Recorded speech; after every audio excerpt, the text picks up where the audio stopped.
Mississippi set to allow death by firing squad for capital crimes. The Mississippi state legislature this week passed a bill that may lead to death by firing squad for prisoners sentenced to capital punishment. In other states that allow death by firing squad, the prisoner is typically hooded and strapped into a chair with a target placed on their chest. 5 gunmen are situated 25 feet away behind a brick wall with gun ports covered by black curtains. Shooters are typically equipped with a .30 caliber Winchester rifle. One rifle is loaded with a blank so that none of the gunmen know for certain who delivered the fatal shot. Once fired, the bullets hit the prisoner's lungs and heart, puncturing those organs and cutting off circulation to the brain. According to the Jackson Clarion Ledger, the last time Mississippi executed a prisoner was in 2012. That inmate was killed via lethal injection, but other executions have been held up over a federal lawsuit against the state concerning the constitutionality of execution drugs. Keep watching for more stories on the death penalty. YouTube's ad policies are killing creators, but you can help. Be a hero at patreon.com/TomoNews. Not too long ago, we learned that Kim Jong-un, North Korea's princely dictator, got drunk and ordered the execution of his uncle, Jang Song-tak. Reports later came out and said that the two had been fighting over control of profitable business deals involving the export of coal, crab, and clams to the Chinese. Now reports say that the young Kim ordered his uncle and 5 of his closest allies to be eaten alive by dogs. The 6 men were allegedly stripped naked and thrown into a cage with 120 dogs that had been starved for 3 days. The portly dictator is said to have overseen the grisly hour-long ordeal with the aid of 300 officials. However, the veracity of the gruesome story has come into question, mostly because it's hard to believe, as much as we like crazy stories from North Korea. Details of the dog-eat-uncle execution were first published in English by the Singaporean newspaper The Straits Times, a staunchly anti-communist publication, and they picked it up from the Beijing-backed Wenhui-Bao. Since no one ever knows what is really happening in the pariah state, skeptics have suggested that maybe China spread the truthy story as a way of expressing their disapproval of the execution of Uncle Zhang, who supplied the Chinese with a lot of coal and seafood. In any case, the moral of the story is it's dangerous to get close to dictators, and when we say that, we mean we're keeping an eye on you, Dennis Rodman. Video shows swift execution in China. Video of what appears to be the execution of a man in China has emerged online. The unverified film captures the last moments of the unidentified man's life as he is led into a field by police officers and shot. According to Cornell Law School, human rights organizations estimate China carries out thousands of executions a year. It is estimated that China executes more people each year than the rest of the world put together. China reserves the death penalty for a host of crimes, including murder, treason, and terrorist-related offenses. However, lesser offenses, including burglary and assault, may also result in capital punishment. The video shows several vehicles, including vans and police cars, arriving at a clearing in a field. More than a dozen men can be seen getting out of the vehicles, including police officers in uniform. Police escort the man into the field with one officer on either side of him. The man is forced to kneel down and is shot once in the back of the head. The man falls forward, appearing to die instantly. Then a policeman grabs the man's hands and places them behind his back.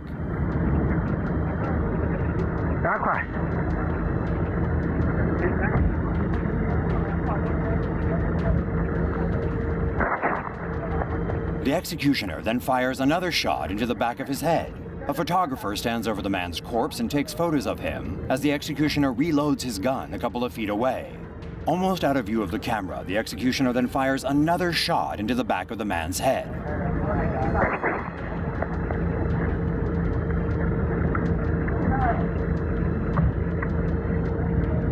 According to a post on Chinese social media site QQ, the video was filmed in Yushan in July last year. Yushan is a county in China's southeastern Jiangxi province. Sleepy general deemed unworthy of life in North Korean workers' paradise. Defending North Korea from real and imaginary enemies is tiring. Defense Minister Hyung Yong-chol was reportedly a bit sleepy one day, so Supreme Leader Kim Jong-un put him to sleep permanently. North Korea's now ex-defense minister was reportedly purged and executed in late April. And of course, this being North Korea, a simple firing squad just wouldn't cut it. Yong Chol was allegedly fired in an open-to-the-public event by an anti-aircraft gun that shot him to pieces from a distance of about 100 feet. Rumors claim the former defense minister had complained about Kim's rule and/or disobeyed some order from the pudgy-faced dictator. But more than one report indicates the real crime the 66-year-old general was guilty of was falling asleep during one of Kim's marathon speeches, which is of course punishable by death. How disrespectful. Guards! Kim becomes the latest of around 70 high-ranking officials reportedly put to sleep by little Kim, with other victims including his aunt, the actual sister of his daddy Kim Jong-il, who was allegedly poisoned for complaining about the execution of her husband, Jang Song-taek, the former number 2 leader of North Korea. Jang was, in a disappointingly uncreative manner, unfit for the democratic, happy, free workers' people's awesome Republic of North Korea, simply shot by a firing squad. What was she complaining about? Some people have no sense of gratitude. Say no to safe spaces on YouTube. Support TomoNews at patreon.com/TomoNews. Australian drug traffickers to be executed by firing squad. 6 of the 20 death row prisoners in Indonesia were executed by firing squad in January. Now, 2 Australian nationals along with 9 other foreigners look set to face the firing squad. 3 days before their execution, inmates will be transported to Nusa Kambangan Island off Java in Indonesia. At midnight, each inmate will be shot dead in separate isolated grassy areas by a squad of 12 executioners. The inmates will wear a white shirt and be led to the execution site by a priest or cleric. They will be given 3 minutes to calm themselves. The prisoners will be blindfolded and asked if they wish to stand, sit, or kneel. Afterward, a doctor will place a mark over their hearts. The commander will then yell, "Do it," to the executioners standing within a 5 to 10 meter range. Only 3 will have live ammunition, the rest will have blanks. If a prisoner is still alive after the shots, the commander will fire a final shot into the inmate's head, above the ear, at point-blank range. The so-called Bali 9 group of Australian drug smugglers are among the prisoners scheduled to be executed. However, Prime Minister Tony Abbott said he and the Australian public are, quote, revolted at the prospect of these executions.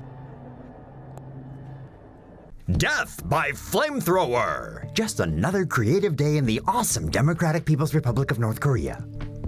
It's already well established that newly installed North Korean leader Kim Jong-un is an amazing man. The new dear leader is, like his dad, a very talented individual. He's also friends with major U.S. celebrities such as Dennis Rodman. Plus, without ever having served in the military, he rose to the rank of general and is described by his fellow generals as incredibly brilliant and creative, especially when it comes to executions. Now, firing squads have been in vogue in North Korea for decades. But this year, bullets are so 2000 and late. New reports say Kim's homicidal creativity reached new heights after he recently ordered enemy of the state Oh Sang-hong executed by flamethrower. Death by flamethrower has now become the second most inventive North Korean execution method after an army vice minister was blown up with a mortar round in early 2012. Baby Kim even sent an ex-girlfriend to her death for violating anti-pornography laws. She was allegedly shot by a firing squad, but that was last summer when firing squads were still hot. Are there limits to Kim's executional creativity? How about death by kimchi overdose? Or maybe strap a dude to a no-dong missile test fire? Ever since Kim's uncle Jang Song-taek fell out of favor, North Korean watchers just aren't sure what's going on in this Stalinist dynasty. Is little Kim insane, or does he just want us to think he's crazy? No, he's probably completely crazy.